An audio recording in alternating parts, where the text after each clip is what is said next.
അസ്സലാമു അലൈക്കും. പണ്ടേ മദീനെ പാടി ഞാനിന്ന് പേരിൽ ഹബീബിൻ്റെ ഖാദിമ. അന്ന് തൊട്ടിന്നോളം നൂറിൻ പൂമുഖം കണ്ടില്ലേ ഞാനെന്ത് മാദിഹ.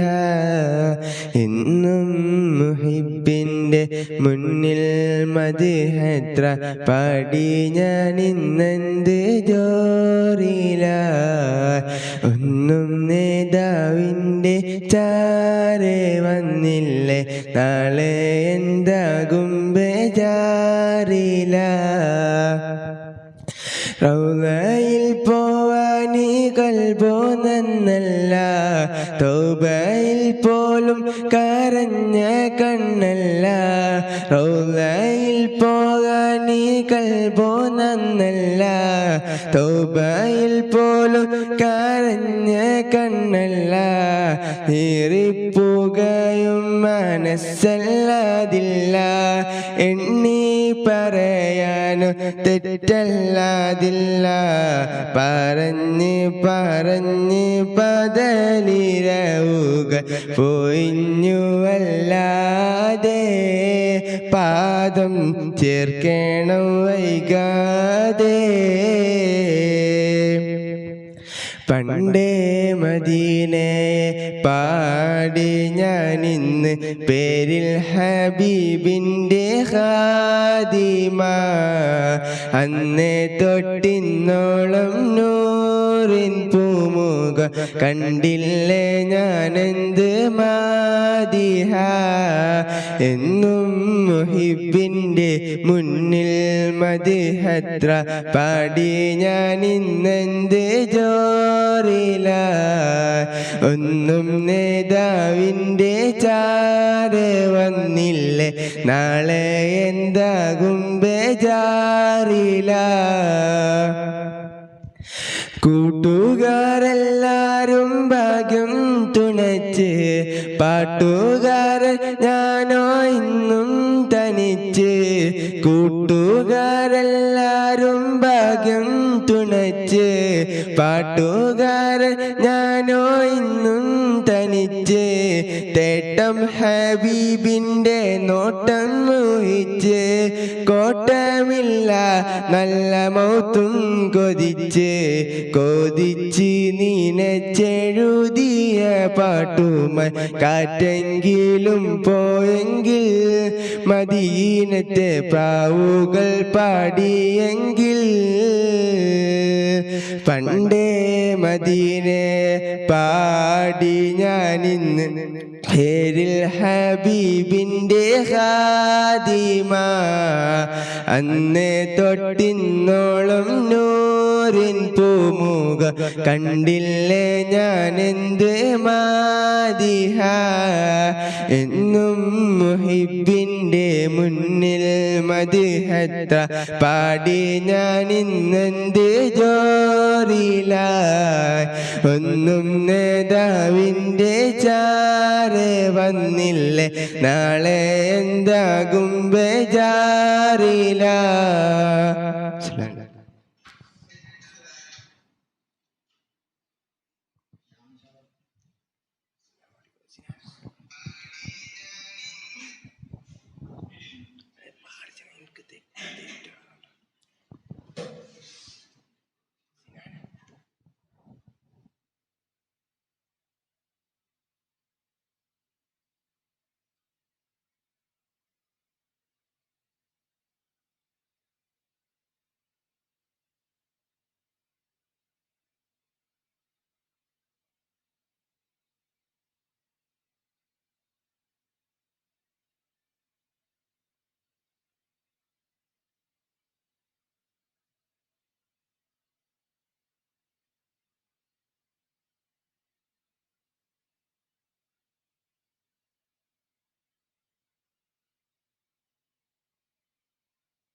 ഹറാമ് കണ്ട കണ്ണിൽ നൂറിൻ മുഞ്ചി കാണുമോ ഹറാം നിറഞ്ഞ കൽബിൻ നൂറിൻ തെളിമ കാണുമോ പാപപാണ്ഡം പേറി ഞാൻ അലയും നബിയേ പാദ തീർക്കും നിഴലിലും കൂട്ടിദാനിധിയേ കൈതരുമോ നബിയോരേ കാമിലായ നൂറോരേ കൽബിനുള്ളിലെ മഹബൂബേ ഹറാം കണ്ട കണ്ണിൽ നൂറിൻ മുഞ്ചി കാണുമോ ഹറാം നിറഞ്ഞ കൽബിൻ നൂറിൻ തെളിമ കാണുമോ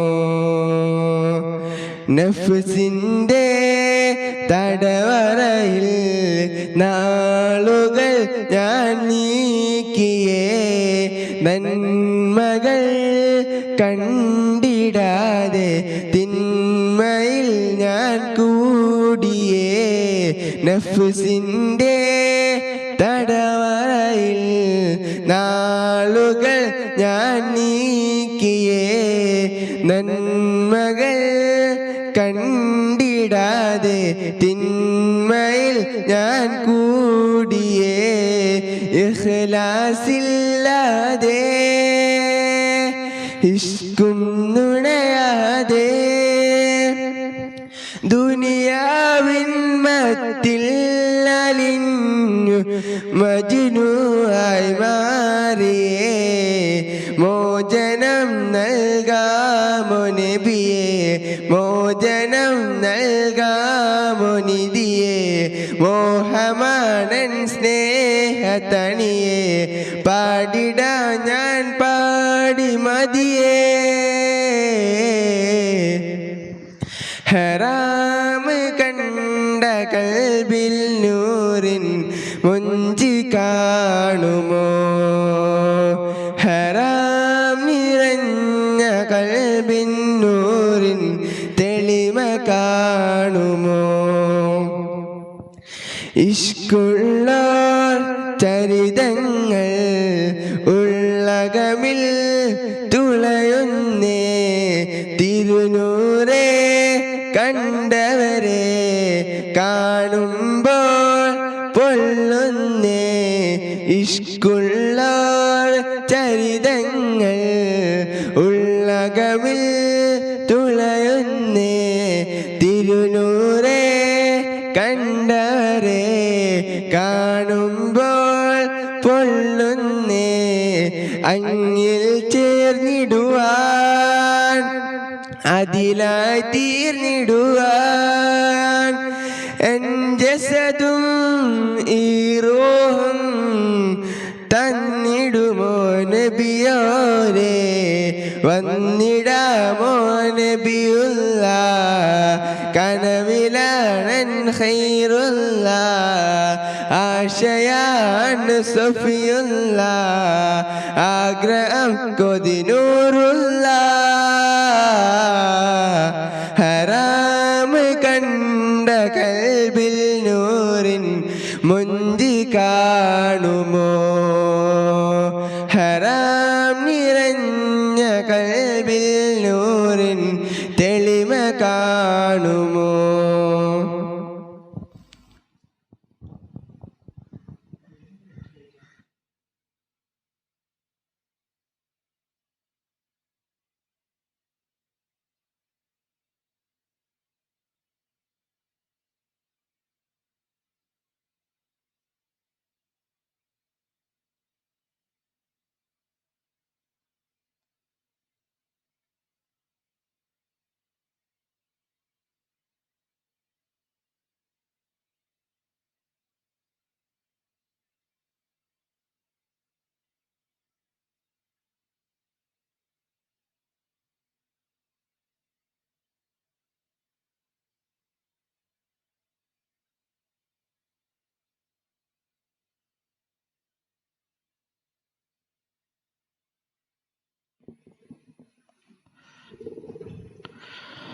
السلام عليكم ورحمة الله وبركاته.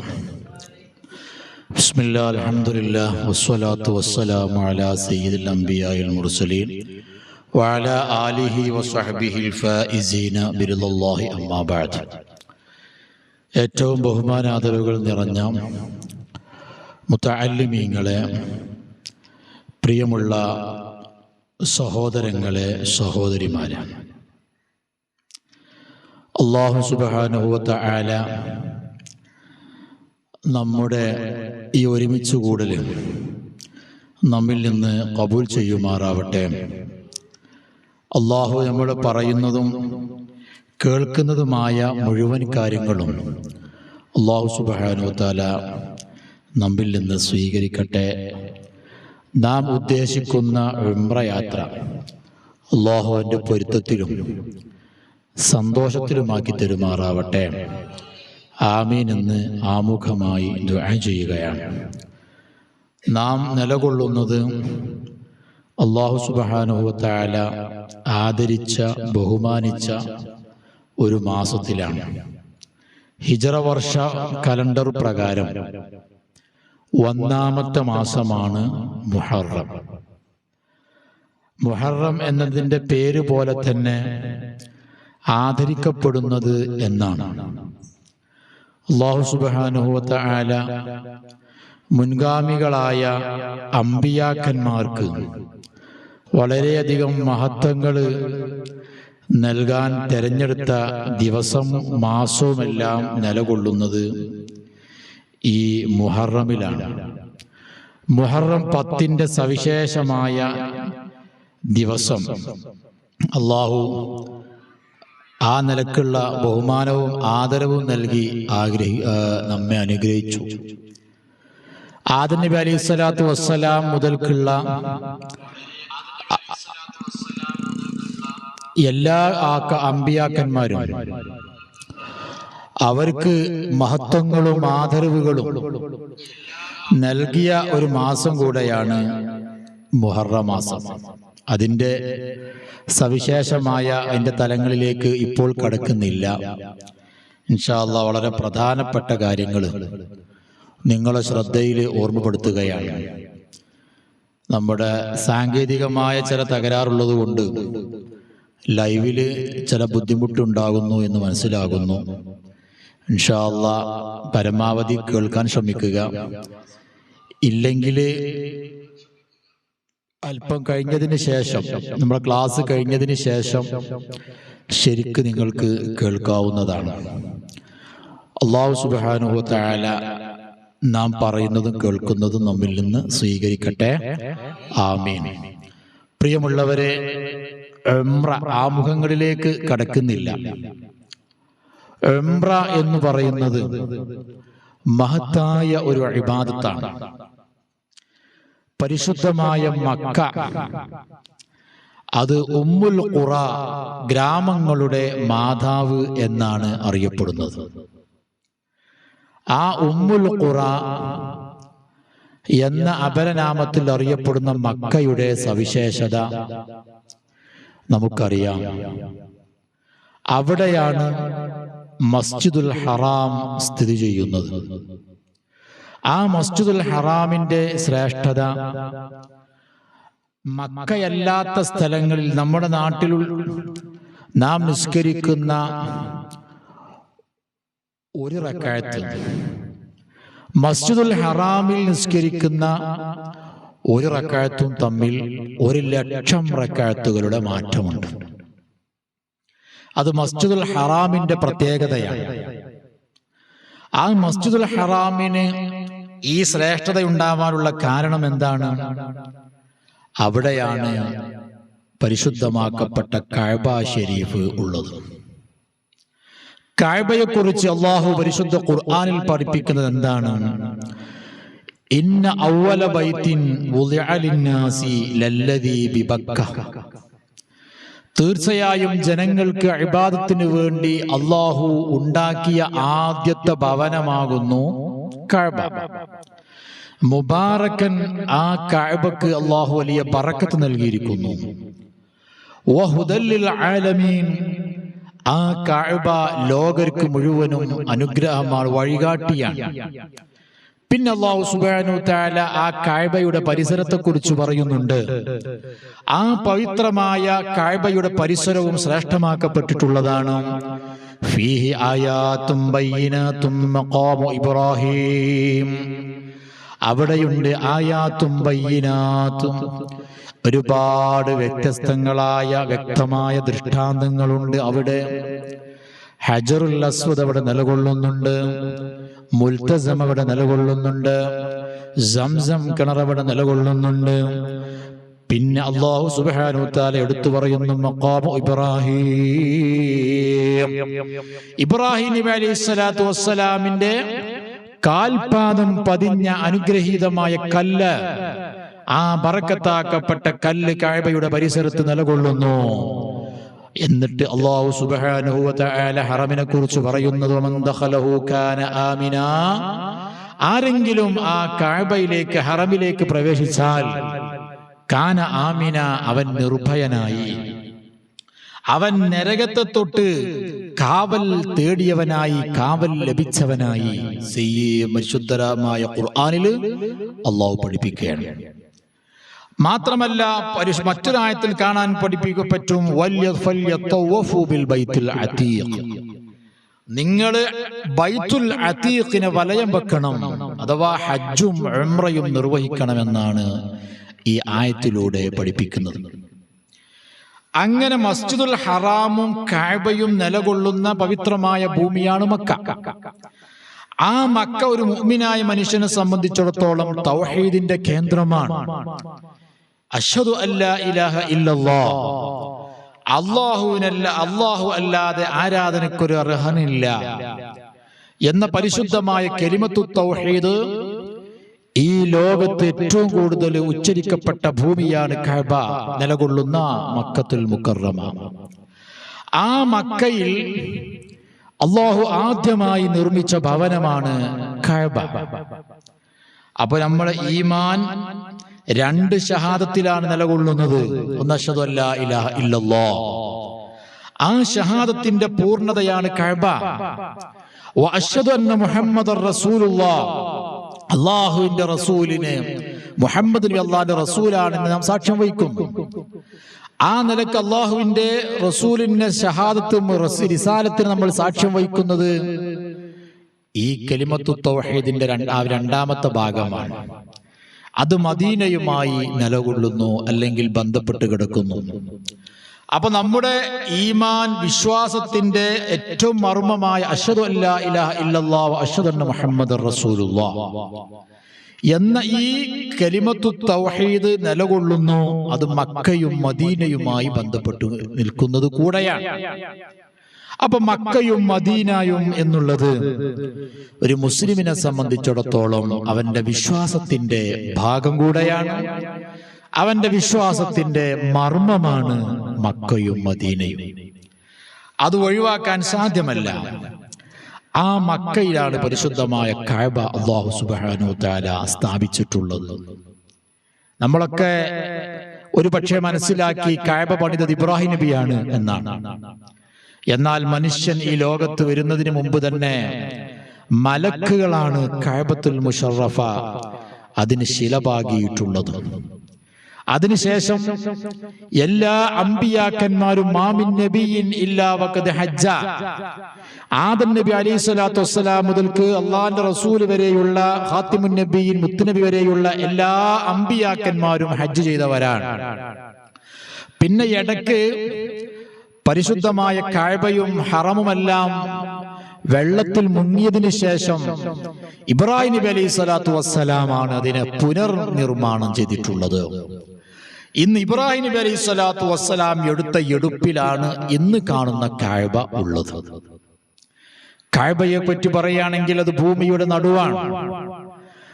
പരിശുദ്ധമായ ബൈത്തുൽ മഅമൂർ, അല്ലാഹുവിന്റെ ഏറ്റവും വലിയ അത്ഭുതമായ സൃഷ്ടിയായ ബൈത്തുൽ മഅമൂർ, ആ ബൈത്തുൽ മഅമൂർ ലക്ഷോപലക്ഷം വരുന്ന മലായിക്കത്തുകൾ തവാഫ് ചെയ്തുകൊണ്ടിരിക്കുകയാണ്. ആ ബൈത്തുൽ മഅമൂറിന്റെ നേരെ താഴെയാണ് കഅബയുള്ളത്.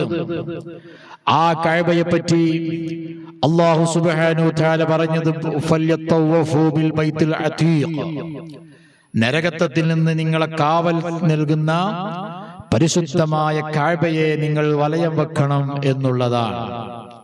അപ്പൊ അള്ളാഹുവിന്റെ റസൂൽ അല്ലാഹു സുബ്ഹാനഹു തആല കഅബയുടെ മഹത്വം പഠിപ്പിച്ചു. ആ കഅബയും പരിസരവും ഉൾക്കൊള്ളുന്ന പ്രധാനപ്പെട്ട കർമ്മമാണ് ഹജ്ജും ഉംറയും. ഇസ്ലാമിന്റെ പഞ്ചസ്തംഭങ്ങൾ അഞ്ചാമത്തതാണ് കഴിവുള്ള ഹജ്ജ് ചെയ്യുക. അതോടൊപ്പം തന്നെ ഉംറയും നിർബന്ധമാണ്. ഹജ്ജ് കഴിഞ്ഞ് ഹാജിമാർ ഏകദേശമൊക്കെ നമ്മുടെ നാട്ടിലെത്തി. എന്നാൽ ഉംറ അതും നിർബന്ധമാണ്. പലപ്പോഴും പല ആളുകളും മനസ്സിലാക്കുന്നുണ്ട് ഹജ്ജ് നിർബന്ധം ഉംറ സുന്നത്ത് എന്നുള്ളതാണ്. പിന്നെ ഈ ഉംറക്ക് ആളുകൾ കൂടുതലായിട്ട് പോകൽ തുടങ്ങിയത് അടുത്ത കാലത്താണ്. നമ്മൾ ഉപ്പാപ്പമാരെ കാലത്ത് ഹജ്ജിന് പോകലായിരുന്നു ഉണ്ടായിരുന്നത്. കാരണം എന്തുകൊണ്ടാണ്? അന്ന് ഉംറ ഇല്ലേ? ഉംറ ഇല്ലാത്തത് കൊണ്ടല്ല, മറിച്ച് ഏറ്റവും ശ്രമകരമായ ഒരു ഇബാദത്താണല്ലോ ഹജ്ജ്. അപ്പൊ ആ ഹജ്ജിന് പോകുന്ന സമയത്ത് ഹജ്ജും ഉംറയും കൂടെ, ഉംറക്ക് വേറെ ഹജ്ജിന് വേറെയും കൂടി പോകാനുള്ള അവസരം അന്നില്ല. അതുകൊണ്ട് തന്നെ ഹജ്ജ് ഹൈലൈറ്റ് ചെയ്തുകൊണ്ട് ആളുകൾ കപ്പലുകളിലും മറ്റുമെല്ലാം വളരെ പ്രയാസകരമായ യാത്രയാണല്ലോ പഴയ കാലത്ത് ഹജ്ജിന് വേണ്ടി ആളുകൾ ഒരുങ്ങിയിരുന്നത്. എന്നാൽ ഇന്ന് സാഹചര്യങ്ങളൊക്കെ മാറി, യാത്രാ സംവിധാനങ്ങൾ വളരെ വേഗതയിൽ എത്തിച്ചേരുന്ന വിമാനം പോലെയുള്ള സംവിധാനങ്ങൾക്ക് വല്ലാത്ത വർധന വന്നപ്പോൾ ഇന്ന് ഹജ്ജല്ലാതെ ഉംറക്ക് പോകുന്നത് സാമ്പത്തികമായിട്ടും മറ്റൊന്നും വലിയൊരു പ്രയാസമില്ലാത്ത കാര്യമായതുകൊണ്ട് ഉംറക്ക് ആളുകൾ പോകുന്നു. ഉംറക്കിലപ്പുറം ഹജ്ജിന് വലിയ സാമ്പത്തിക ചെലവുള്ളത് കൊണ്ട് ആ ചെലവും കാര്യങ്ങളൊക്കെ ഉണ്ടാകുമ്പോൾ ഹജ്ജിനു വേണ്ടി ആളുകൾ പോകുന്നു. അപ്പൊ ഉംറയും ഹജ്ജും നമ്മുടെ മേൽ നിർബന്ധമാണ്. വഅതിമ്മുൽ ഹജ്ജ വൽ ഉംറത ലില്ലാഹ്. അല്ലാഹു പരിശുദ്ധമായ ഖുർആൻ സൂറത്തുൽ ബഖറയിൽ പറയാണ്, വഅതിമ്മുൽ ഹജ്ജ വൽ ഉംറത ലില്ലാഹ്. അല്ലാഹു സുബ്ഹാനഹു വ തആലാക്ക് വേണ്ടി നിങ്ങൾ ഹജ്ജിനെയും ഉംറയും പൂർത്തീകരിക്കുക. ആ കഅബയുമായി ബന്ധപ്പെട്ട് പരിസരവുമായി ബന്ധപ്പെട്ട പ്രധാനപ്പെട്ട കർമ്മമാണ് ഉംറ. ഹജ്ജ് ഇതിനേക്കാളും ഒന്ന് വിശാലമാണ്, ദിവസങ്ങൾ നീണ്ടു നിൽക്കുന്നതാണ്. മക്കയും പരിസരങ്ങളും മാത്രമല്ല, അറഫയും മിനയും മുസ്ദലിഫയും അടക്കമുള്ള പ്രദേശങ്ങളും ഹജ്ജിന്റെ ഭാഗമാണ്. ഹജ്ജിന്റെ കർമ്മങ്ങൾ ഉൾക്കൊള്ളുന്ന ഭൂമികകളാണവർ. എന്നാൽ ആ കഅബയും പരിസരവുമാണല്ലോ ഹജ്ജ് ഉംറക്ക് ഉള്ളത്. ആ ഉംറ ഒരു മിനി ഹജ്ജ് എന്ന് വേണമെങ്കിൽ പറയാം. ഇനി ഉംറയുടെ വിശദത്തിലേക്ക് കടക്കുകയാണ്. എന്താണ് ഉംറയുടെ പ്രത്യേകത? അൽ ഉംറത്തു ഇലൽ ഉംറതി കഫാറത്തുൽ ലിമാ ബൈനഹുമാ.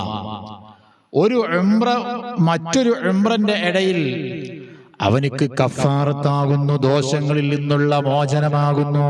സയ്യിദുനാ റസൂലുള്ളാഹി സ്വല്ലല്ലാഹു അലൈഹി വസല്ലം തങ്ങൾ പഠിപ്പിക്കുകയാണ്. അപ്പൊ ഉംറക്കുള്ള പ്രത്യേകത അങ്ങനെയാണ്. അള്ളാഹുവിന്റെ തൃപ്തി ലഭിക്കുന്നു. ധാരാളം ഹദീസുകളുണ്ട്. ആ ഹദീസില് ഇഷ്ടം പോലെ അതിന്റെ പ്രത്യേകത പറയുന്നതൊന്ന് ദോഷങ്ങൾ പൊറുപ്പിക്കാൻ കാരണമാണ്. രണ്ട്, അള്ളാഹുവിന്റെ തൃപ്തി അവർക്ക് ലഭിക്കുകയാണ്. പിന്നെയോ നരകത്തിൽ നിന്നുള്ള മോചനം അവനിക്ക് സാധ്യമാവുകയാണ്. അതുപോലെ ഇബാദത്തുകൾക്ക് ധാരാളം ശ്രേഷ്ഠത ലഭിക്കുകയാണ്. അല്ലാഹു സുബ്ഹാനഹു തആല കഅബയെ പറ്റി പറഞ്ഞ ഒരായത്തുണ്ട്, വഇദ് ജഅലൽ ബൈത മസാബത്തൽ ലിന്നാസ്. അല്ലാഹു പരിശുദ്ധമായ കഅബയെ ജനങ്ങൾക്ക് കൂലി വാരിക്കോരി കൊടുക്കുന്ന സ്ഥലമാക്കി സൃഷ്ടിച്ചിരിക്കുന്നു എന്നുള്ളതാണ്. അവ അമലുകൾ ധാരാളമായി ചെയ്യാനും ഇബാദത്തുകൾ വർദ്ധിപ്പിക്കാനുമുള്ള വളരെ പ്രധാനപ്പെട്ട സ്ഥലമാണ് കഅബയും പരിസരവുമുള്ള. അല്ലാഹു നമുക്ക് നിർവഹിക്കാൻ തൗഫീഖ് ചെയ്യുമാറാവട്ടെ.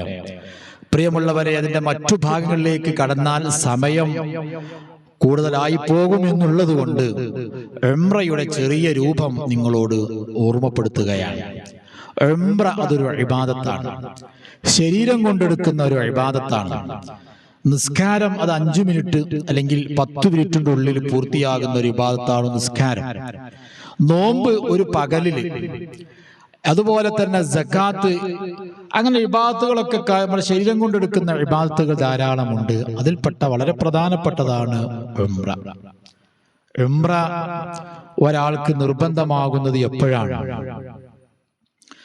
വലില്ലാഹി അലന്നാസി ഹജ്ജുൽ ബൈത്തി മനിസ്തതാഅ ഇലൈഹി സബീല. അവനിക്ക് തടിയാലും വഴിയാലും മുതലാലും കഴിവുള്ള ഒരു വിശ്വാസിയാണ്, ബുദ്ധിയും പ്രായപൂർത്തിയുമുള്ള ആണിനും പെണ്ണിനും ഉംറ നിർബന്ധമാണ്. 3 ഘടകങ്ങളാണ് അവനിക്ക് വെക്കേണ്ടത്. ഒന്നെന്താണ്? ഒന്ന് അവന്റെ ശാരീരികമായ ആരോഗ്യമാണ്. രണ്ടാമത്തതോ അവനിക്ക് സാമ്പത്തികമായി കഴിവുണ്ടാവലാണ്. മൂന്നാമത്തത് അങ്ങോട്ട് പോകാനുള്ള യാത്രാ സംവിധാനങ്ങൾ ഉണ്ടാവലാണ്. ഒരാൾക്ക് പോകാനുള്ള യാത്ര ഉണ്ട്, സംവിധാനമുണ്ട്, പണവുമുണ്ട്. എന്നാൽ ആരോഗ്യമില്ലെങ്കിൽ അവൻ ആരോഗ്യമുള്ള ഒരാളെ പറഞ്ഞയക്കൽ നിർബന്ധമാണ്. ഹജ്ജിന്റെ പേര് നിർബന്ധമാണ്. പേരാളെ കൊണ്ട് ഹജ്ജ് ചെയ്യിപ്പിക്കണം. ഉംറയും അതുപോലെ തന്നെയാണ്. സമ്പത്ത്, പോയി വരാനുള്ള സമ്പത്ത്, അതുപോലെ പോയി വരുന്നതിനും ഇടയിൽ അവൻ്റെ ഭാര്യ കുടുംബങ്ങൾക്ക് കഴിക്കാൻ ആവശ്യമായ ഭക്ഷണം, വസ്ത്രങ്ങൾ, വീട്, ഇതിൽ നിന്ന് മിച്ചം ഉള്ള വസ്തുക്കൾ ഉണ്ടെങ്കിൽ ആ സമ്പത്ത് ഉപയോഗിച്ചിട്ട് എന്ത് ചെയ്യണം? ഉംറയും ഹജ്ജും ചെയ്യണം. അപ്പോ ഹജ്ജ് നിർബന്ധമാകുന്നത് കുറച്ച് കഴിയും, പക്ഷെ ഉംറ പലർക്കും നിർബന്ധമായിട്ടുണ്ടാവും. കാരണം അങ്ങോട്ട് പോയാലുള്ള സാമ്പത്തിക ചെലവ് കുറവ് ഹജ്ജിനെ സംബന്ധിച്ച് നോക്കുമ്പോൾ കുറവാണ്. ആരോഗ്യം അതുണ്ടാവും. അതുപോലെ തന്നെ ട്രാൻസ്പോർട്ടേഷൻ സംവിധാനം, യാത്രാ സൗകര്യങ്ങൾ, എയറോഫ്ലൈറ്റ് സംവിധാനം ഉള്ളതുകൊണ്ട് ഉംറ പലപ്പോഴും പല ആളുകൾക്കും നിർബന്ധമായിട്ടുണ്ടാകും. പക്ഷേ ആളുകൾ അത് ഗൗനിക്കുന്നില്ല. അതൊരു ഉംറ ഒരു ഇബാദത്താണ്. അത് ഹജ്ജ് മാത്രം അതിന് കുറച്ച് പ്രായമാകുമ്പോൾ ചെയ്യേണ്ട ഒരു കാര്യമാണ്. ഹജ്ജും ഉംറയും എന്നൊക്കെ മനസ്സിലാക്കിയ ആളുകളുണ്ട്.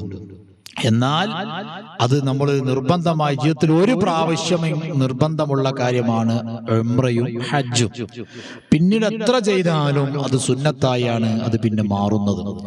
ഈ കർമ്മം ചെയ്യാൻ അള്ളാഹു നമുക്ക് തൗഫീഖ് ചെയ്യട്ടെ. അള്ളാഹു നമ്മുടെ അമലുകളും ഉംറക്ക് അള്ളാഹു സ്വീകരിക്കുമാറാവട്ടെ.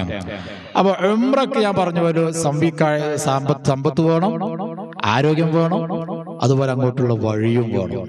ഇത് ഒരാൾക്ക് ഒത്തു വന്നിട്ടുണ്ടെങ്കിൽ ഹജ്ജ് നിർബന്ധമാകും, ഉംറ നിർബന്ധമാകും. അപ്പൊ ഉംറ നിർബന്ധമായ ആദ്യത്തെ വർഷം തന്നെ അത് ചെയ്യണം. എന്നാൽ അവന്റെ കർമ്മം വീടി. എന്നാൽ അന്നൊന്നും ചെയ്തില്ല, പിന്നെ കുറെ കാലങ്ങൾ അങ്ങനെ നീണ്ടുപോയി. പിന്നെ കുറെ അങ്ങോട്ട് എത്തിയപ്പോ അവനക്ക് സമ്പത്ത് കുറഞ്ഞുപോയി. അങ്ങനെയാണെങ്കിൽ എന്ത് ചെയ്യും?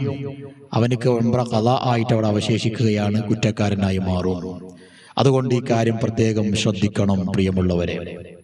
അപ്പോ ഉംറ ചെയ്യല് എവിടെ വെച്ചിട്ടാണ്? അത് മക്കയ്ക്ക് തന്നെ പോകണം. നമ്മളെ നാട്ടില് ഉംറ ചെയ്യാൻ പറ്റുമോ? ഇല്ല. മക്കയിലേക്ക് അങ്ങോട്ട് പോകണം. കഅബയെ വലയം വെക്കണം. കഅബയുടെ പരിസരത്തുള്ള സഫാ മറുവയിൽ സഅയ് ചെയ്യുക. ഇതാണ് ഉംറ എന്ന് പറഞ്ഞാൽ. ഹജ്ജിനെ അപേക്ഷിച്ച് ഉംറ ചെറിയൊരു ഇബാദത്താണ്. അപ്പൊ ഇൻഷാ അല്ലാഹ് പറയാണ്, ഏതൊരു ഇബാദത്ത് ചെയ്യുമ്പോഴും അമല് ചെയ്യുമ്പോഴും അതിന് ഷർത്തും ഉണ്ടാവും, ഫർളും ഉണ്ടാവും, സുന്നത്തുകളും ഉണ്ടാവും. അപ്പൊ ഒരു ഉംറയുടെ ഷർത്തുണ്ട്, ഫർളുണ്ട്, സുന്നത്തുണ്ട്. ഉംറക്കുള്ള ഷർത്താണ് ഞാൻ പറഞ്ഞത്. മുസ്ലിം ആവുക, ബുദ്ധിയും പ്രായപൂർത്തി ഉണ്ടാവുക, അതേപോലെ തന്നെ സമ്പത്ത്, അങ്ങോട്ട് പോയൊരാളുടെ കഴിവ്, സാമ്പത്തിക ശേഷി, ആരോഗ്യം, വഴി, ഇതൊക്കെ ഉള്ളത്, ഇതൊക്കെ ഒരാൾക്ക് ഒത്തു വന്നാൽ ഉംറ നിർബന്ധമാവും. ഇനി ആ ഉംറ, അതാണ് അതിന്റെ ഫർളുകൾ. ഉംറക്ക് പ്രധാനമായി 4 ഫർളുകളാണ് ഉള്ളത്. ഇൻഷാ അല്ലാഹ് വിശദമായ ക്ലാസ് നിങ്ങൾക്ക് ഉണ്ടാകും. ഉംറക്ക് 4 ഫർള്.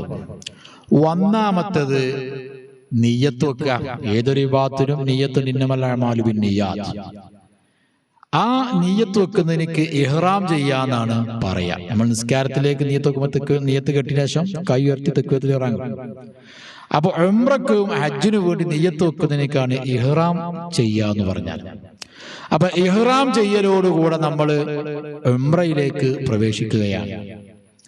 പിന്നെ ഇഹ്റാം ഓരോ വിശദീകരിക്കും. ഇഹ്റാം ചെയ്ത് പിന്നെ രണ്ടാമത്തെ ഘട്ടം എന്താണ്? ഫർള് കഅബയെ 7 പ്രാവശ്യം വലയം വെക്കുക.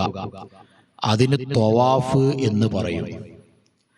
ആ 7 പ്രാവശ്യം വലയം വെച്ച് തവാഫ് പൂർത്തിയാക്കിയതിന് ശേഷം പിന്നെ കഅബയുടെ പരിസരത്തുള്ള സ്വഫ മറുവ 2 മലകളാണ്. ആ 2 മലകൾക്കിടയിൽ സ്വഫയിൽ നിന്ന് മറുവയിലേക്കും മറുവയിൽ നിന്ന് സ്വഫയിലേക്കും അങ്ങോട്ടും ഇങ്ങോട്ടും നടക്കുക.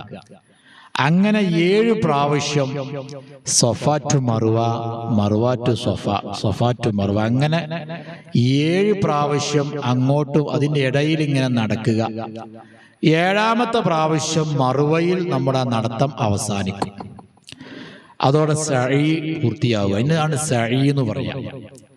പിന്നെ 4ാമത്തെ ഫർള് നമ്മൾ മുടി എടുത്ത് ആ ഇഹ്റാമിൽ നിന്ന് തഹല്ലുലാവുക, അഥവാ നിസ്കാരത്തിൽ നിന്ന് സലാം വീട്ടിയിട്ടാണല്ലോ നിസ്കാരത്തിൽ നിന്ന് പിരിയാം എന്നതുപോലെ ഉംറയിൽ നിന്ന് പിരിയല് മുടി എടുത്തുകൊണ്ടാണ്.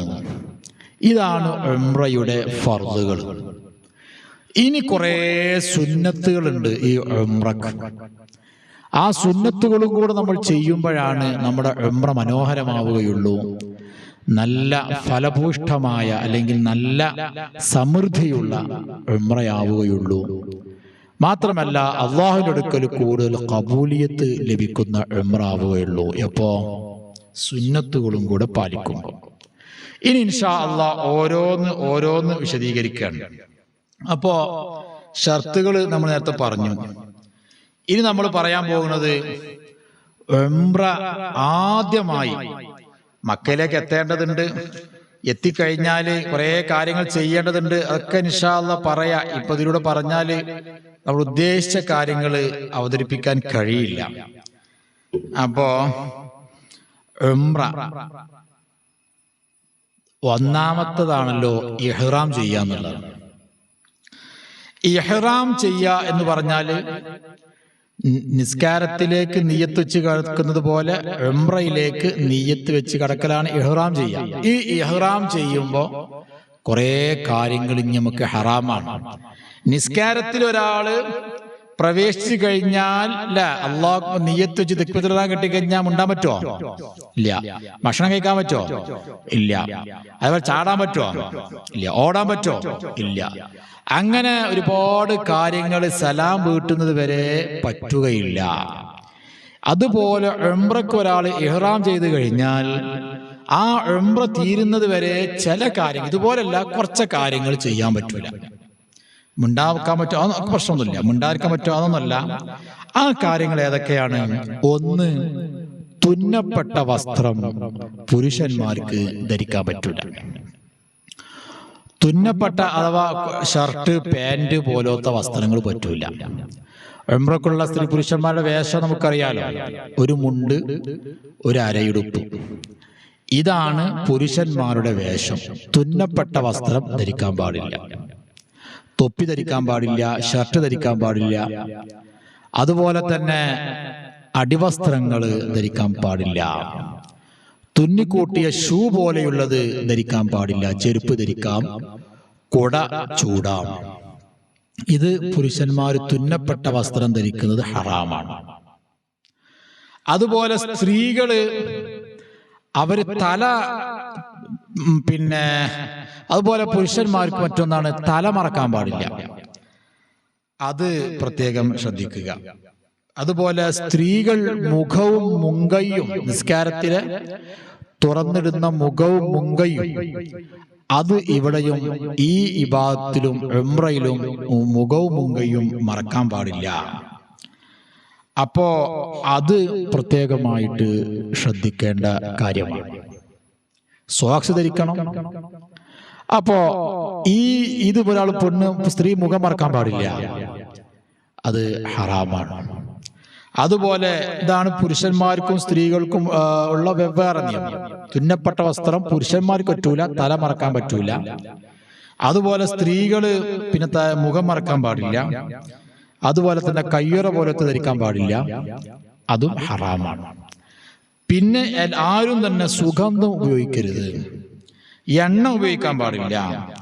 മുടിയോ നഖമോ നീക്കം ചെയ്യാൻ പാടില്ല. അതുപോലെ വിവാഹബന്ധം നടത്താൻ പാടില്ല. നിക്കാഹ് ഉംറയിൽ ഇഹ്റാം ചെയ്ത് കഴിയുന്നത് വരെ, ഉംറയിൽ പൂർത്തിയാവുന്നത് വരെ നിക്കാഹ് ചെയ്യാൻ പറ്റുകയില്ല. അതുപോലെ തന്നെ ഭാര്യ ഭർത്താക്കന്മാർ തമ്മിലുള്ള ബന്ധങ്ങൾ പറ്റുകയില്ല. വൈകാരികമായ ഇണചേരൽ നടക്കുകയില്ല.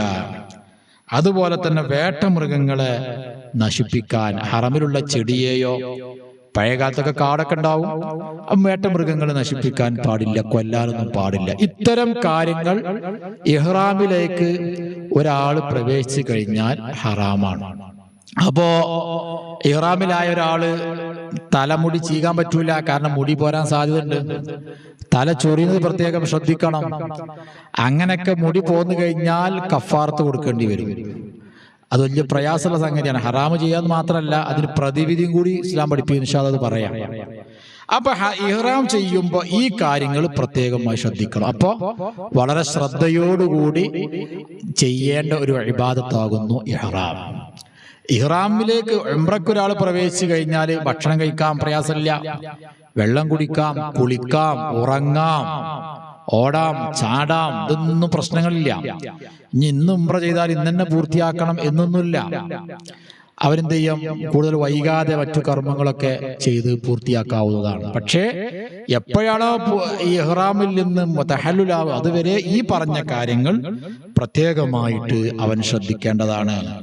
അപ്പോ ഇഹ്റാം കൊണ്ട് ഇത്തരം കാര്യങ്ങൾ, അങ്ങനെ നമ്മൾ മീഖാത്തിൽ നിന്ന് ഇഹ്റാം ചെയ്യും.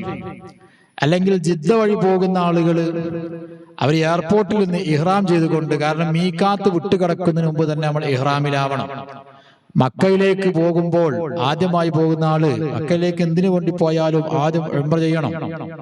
അപ്പോ ഉംറ ചെയ്യുമ്പോ ഇഹ്റാം മീഖാത്ത് വിട്ടുകിടക്കുന്നതിന് മുമ്പ് ഇഹ്റാമിലായിരിക്കണം. അപ്പോ മീഖാത്ത് ഖർനുൽ മനാസിൽ അടക്കമുള്ള മീഖാത്തിലൂടെ പോകുന്നവർക്ക് അവിടുന്ന് ഇഹ്റാം ചെയ്താൽ മതി. നമ്മൾ വിമാനത്തിൽ പോകുന്ന സമയത്ത് നമുക്ക് മീഖാത്ത് കിട്ടൂല. അതുകൊണ്ട് മീഖാത്ത് വിട്ടുകിടക്കുന്നതിന് മുമ്പ് എയർപോർട്ടിൽ നിന്നുകൊണ്ട് ഇഹ്റാം ചെയ്താണ് നമ്മൾ സാധാരണയായി ജിദ്ദ വഴി പോകുന്നവർ പോകാറുള്ളത്. അങ്ങനെ മക്കയിൽ എത്തിക്കഴിഞ്ഞാൽ പിന്നെ രണ്ടാമത്തെ കർമ്മമാണെന്ത്, തവാഫ് ചെയ്യാന്നുള്ളത്.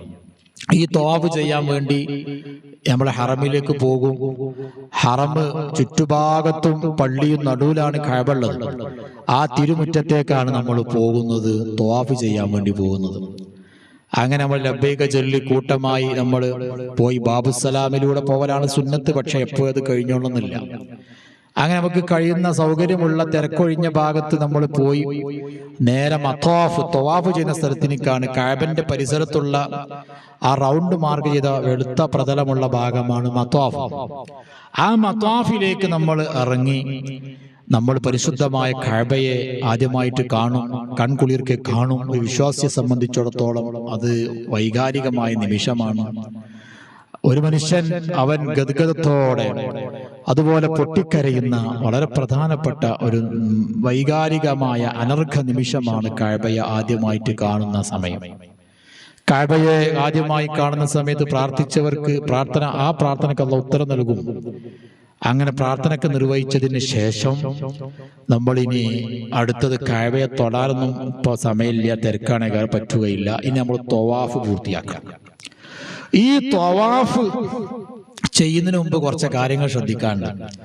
തവാഫിൽ ഉണ്ട് നിർബന്ധമായ കാര്യങ്ങൾ. ഒന്ന്, ഔറത്ത് മറക്കണം. അതുപോലെ തന്നെ വുളു ഉണ്ടായിരിക്കണം. സഈനോ ഇഹ്റാം ചെയ്യാൻ വുളു നിർബന്ധമില്ല, തവാഫ് ചെയ്യാൻ വുളു ഉണ്ടാവണം. എന്നിട്ട് ഹജറുൽ അസ്വദ്, കഅബക്ക് 4 മൂലയുണ്ട്. അതിലൊരു മൂലയാണ് ഇൻഷാ അല്ലാഹ് കഅബന്റെ രൂപം നമുക്ക് അടുത്ത ക്ലാസ്സിൽ ഉണ്ടാകും. ആ ക്ലാസ്സിൽ നമുക്ക് ശരിക്കും കാണിച്ചു തരും. അപ്പൊ കഅബയുടെ ഹജറുൽ അസ്വദ് നിലകൊള്ളുന്ന അതിനാണ് ആ ഭാഗത്ത് നിന്നാണ് നമ്മൾ തവാഫ് തുടങ്ങേണ്ടത്. അപ്പൊ ഹജറുൽ അസ്വദിന്റെ ഭാഗം അങ്ങനെ ലൈൻ ചെയ്തിട്ടുണ്ടാവും, കുറെ അപ്പുറത്ത് പച്ച ലൈറ്റ് ഉണ്ടാവും. അപ്പൊ അത് രണ്ടിന്റെയും ഇടയിൽ നിന്നാണ്, അതിന്റെ പിന്നിൽ നിന്നാണ് നമ്മൾ തവാഫ് തുടങ്ങേണ്ടത്. അങ്ങനെ നമ്മളിങ്ങനെ തവാഫ് ചെയ്യാൻ വേണ്ടി ഹജറുൽ അസ്വദിൽ ശരിക്കുള്ള ഹജറുൽ അസ്വദിന്റെ അടുത്തേക്ക് പോവുക, അതിനെ ചുംബിക്കുക, മുത്തുക, എന്നിട്ട് തുടങ്ങലൊക്കെയാണ്. പക്ഷെ ഒന്നും ഇപ്പത്തൊക്കെ ആ സമയത്ത് നടക്കില്ല, തിരക്കുള്ളത് കൊണ്ട്. അതുകൊണ്ട് തന്നെ ദൂര സ്ഥലത്തിൽ നമ്മളിങ്ങനെ കൈകൊണ്ട് ഹജറുൽ അസ്വദിലേക്ക് ഇങ്ങനെ ഇഷാറത്താക്കിയിട്ട് അങ്ങനെ ചുംബിക്കും. അത് സുന്നത്താണ്. എന്നിട്ട് ഈ ഹജറുൽ അസ്വദിന്റെയും അതുപോലെ തന്നെ ഈ പച്ചലൈറ്റ് അടിയിൽ ഒരു വര ഉണ്ടാവും, പക്ഷെ ആരും കാണുകയില്ല. അത് തൊട്ടപ്പുറത്തുനിന്ന് തവാഫ്, ഉംറന്റെ തവാഫ് നിയ്യത്ത്, അത് സുന്നത്താണ്. നിയ്യത്ത് വെച്ചില്ലെങ്കിൽ തവാഫ് കിട്ടും. നിയ്യത്ത് വെച്ചുകൊണ്ട് എന്ത് ചെയ്യാം, നമ്മുടെ ഇടതുഭാഗം കഅബയിലേക്ക് ആക്കിക്കൊണ്ട് ആണ് കറങ്ങേണ്ടത്. ഇടതുഭാഗം കഅബയിലേക്ക് ആക്കിയിട്ടാണ് നമ്മൾ തവാഫ് ചെയ്യേണ്ടത്. അപ്പൊ അവിടെ ശ്രദ്ധിക്കേണ്ടത്, പുരുഷന്മാര് പിന്നെ ഇടതുഭാഗം തുറന്നിട്ടുകൊണ്ടാണ് ഇൽത്തിബാഴ് അങ്ങനെ അടിയിലെ കക്ഷത്തിലൂടെ വസ്ത്രം ധരിച്ചുകൊണ്ടാണ്, മേൽമുണ്ട് ധരിച്ചുകൊണ്ടാണ് പുരുഷന്മാർ നടക്കുക. അങ്ങനെ ഇഹ്റാം, അങ്ങനെ ഹജർ, അവിടെ ശ്രദ്ധിക്കേണ്ടത് ഒന്ന്, പിന്നെ ഹജറുൽ അസ്വദിന്റെ ഭാഗത്തിരുന്ന് അവിടെ തുടങ്ങിയതിന് മുമ്പ് ആ ഭാഗത്ത് തുടങ്ങണം, ശേഷം തുടങ്ങിയാൽ പരിഗണിക്കൂല. രണ്ടാമത്തത് 7 ചുറ്റ് ആവണം. ഈ ചുറ്റിലൊക്കെ എന്ത് ചെയ്യണം, നമ്മളെ ഈ ഭാഗം തെറ്റാൻ പാടില്ല. അപ്പൊ കഅബന്റെ അവിടുന്ന് കാണുക തിരിഞ്ഞു നോക്കാൻ പാടില്ല. അപ്പൊ നമ്മളെ നെഞ്ചിന്റെ ഭാഗം കഅബത്തേക്കായി. അങ്ങനെ ആയി കഴിഞ്ഞാൽ കുറച്ച് നമ്മൾ പിന്നോട്ട് ഇങ്ങനെ നടന്നിട്ട് ആ ഭാഗം ഫില്ലപ്പ് ചെയ്യണം, പിന്നെ ഇങ്ങനെ നടക്കുക. അതേപോലെ തിരക്ക് കൂടിയ സമയമാകുമ്പോൾ ബാക്ക് നടക്കലുണ്ടാവില്ല, ബാഗിൽ തള്ളു വരും. അപ്പൊ നമ്മൾ ശ്രദ്ധിക്കണം, ഇല്ലെങ്കിൽ എന്ത് ചെയ്യും, പിന്നെ അപ്പൊ നമ്മൾ തവാഫ് ശരിക്കും ശ്രദ്ധിച്ചില്ലെങ്കിൽ നമുക്ക് നഷ്ടപ്പെടും, ബുദ്ധിമുട്ടാവും.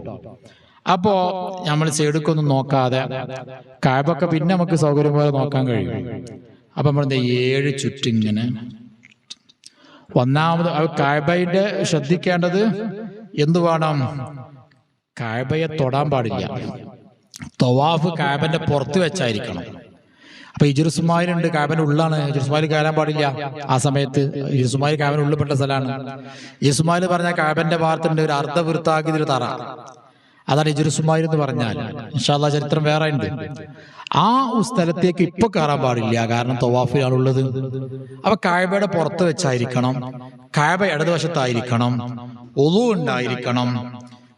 ഈ രൂപത്തില് ഇതൊക്കെ തവാഫിന്റെ ഫർദിൽപ്പെട്ടതാണ്.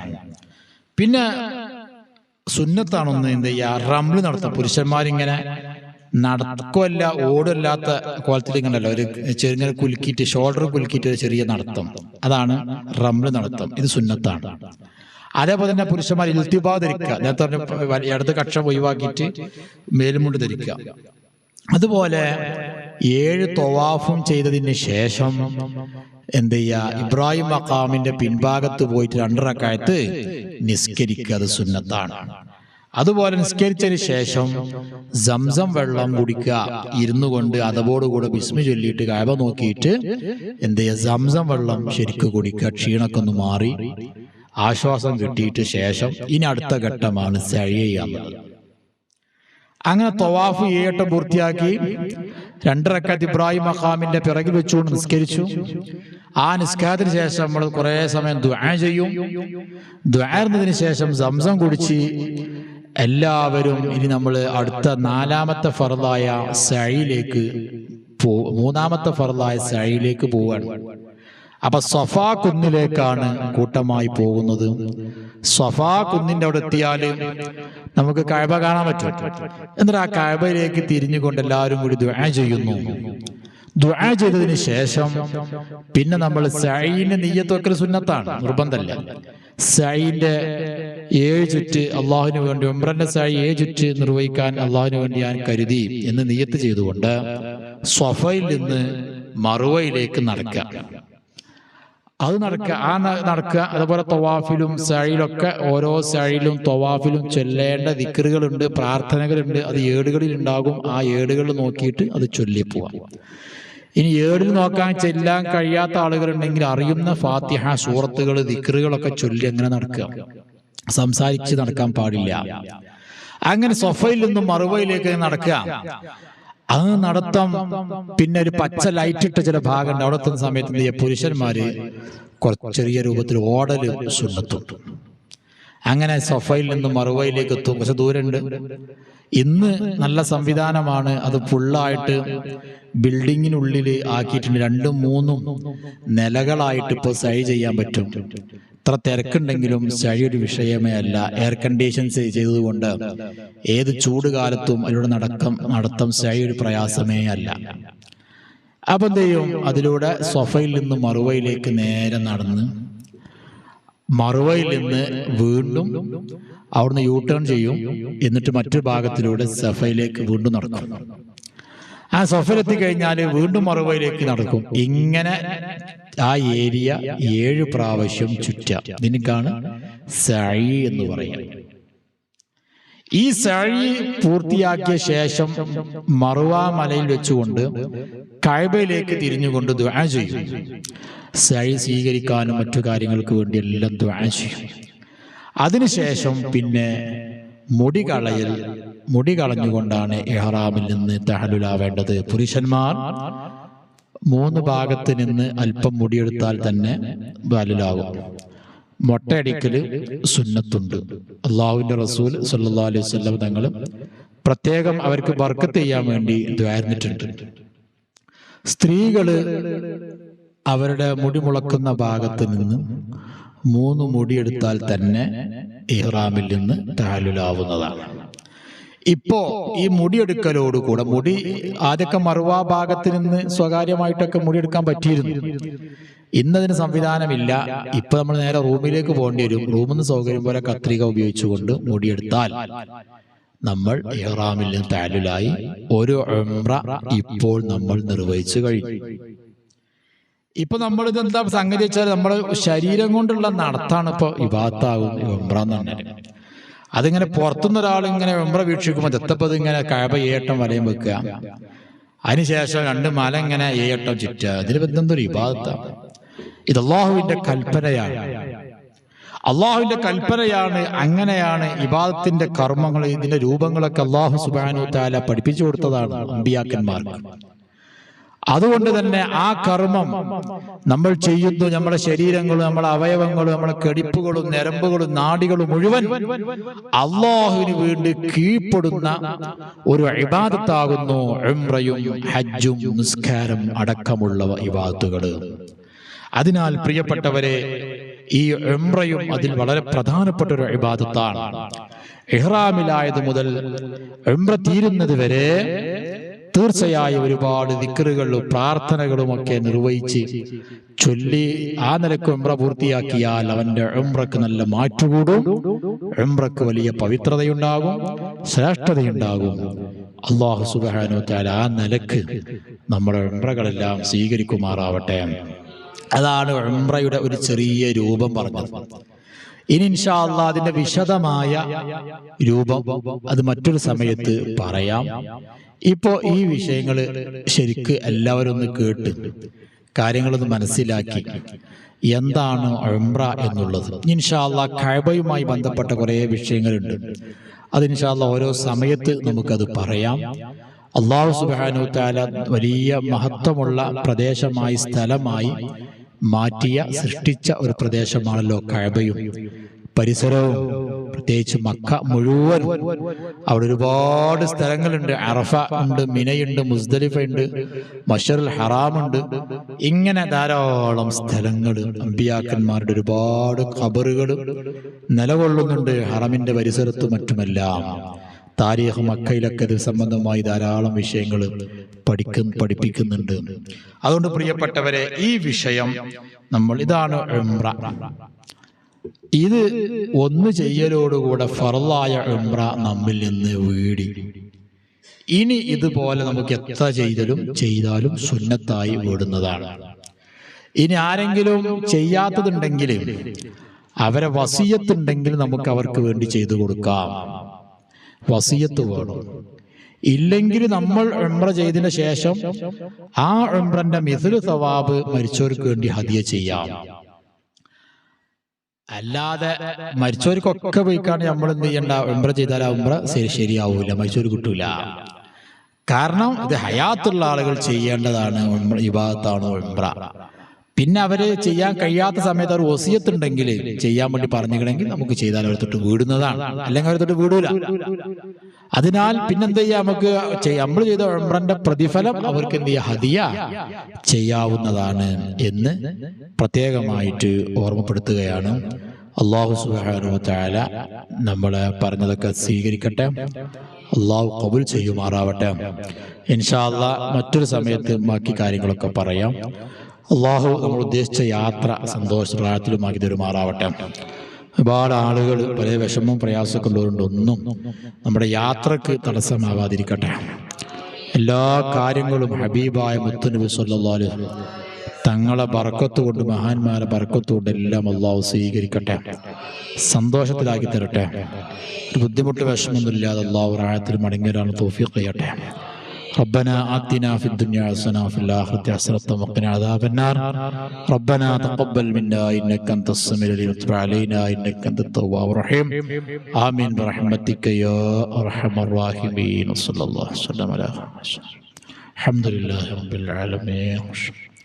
فضل صلى الله على محمد صلى الله عليه وسلم. صلى الله على محمد صلى الله عليه وسلم. اللهم صل على محمد يا رب صل عليه وسلم. Allah